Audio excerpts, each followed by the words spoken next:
यवतमाळ जिल्ह्यामध्ये आपण जर बघितलं तर 6,92,563 असे पात्र लाभार्थी या योजनेच्या अंतर्गत आहेत. परंतु त्यामध्ये एक साधारणतः 68,616 हे ई-के-वाय-सीमध्ये रिजेक्ट झालेले लाभार्थी आहेत. जेव्हा ई-के-वाय-सी झाली होती त्यामध्ये नजरचुकीने बऱ्याचशा महिलांकडनं काही बाबी चुकलेल्या आहेत, अनावधानाने त्या राहिलेल्या आहेत. त्यामुळे त्यांच्या ई-के-वाय-सी चुकल्या आहेत आणि त्यामध्ये सुद्धा ई-के-वाय-सी मेल म्हणून आपल्याकडे एक डेटा आलेला आहे.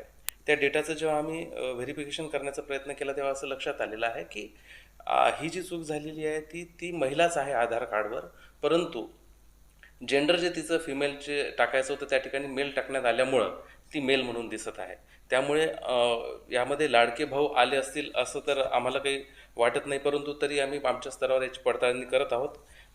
आणि या अनुषंगाने माझं आव्हानसुद्धा आहे सर्व महिलांना ज्यांची ई-के-वाय-सी चुकली होती किंवा बऱ्याचशा महिला या कार्यालयात येऊन गेलेल्या होत्या, त्या अनुषंगाने 6 फेब्रुवारी 2026 रोजी शासन निर्णय निघालेला आहे आणि त्यामध्ये ज्यांची ई-के-वाय-सी चुकलेली आहे अशा सर्व महिलांना पुनश्च ई-के-वाय-सी दुरुस्त करण्यासाठी शासनाने 31 मार्चपर्यंतची मुदत दिलेली आहे. त्यामुळे सर्वांनी आपली जी चुकलेली ई-के-वाय-सी ती दुरुस्त करून घ्यावी.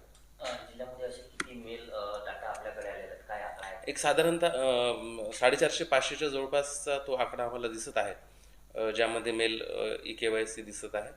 त्यांचा लाभ थांबवण्यात आलेला आहे. हे जितके ई-के-वाय-सी चुकलेले सर्वांचे लाभ थांबवण्यात आलेले आहे. यांची पडताळणी करूनच पुढील लाभ देण्यात येतील.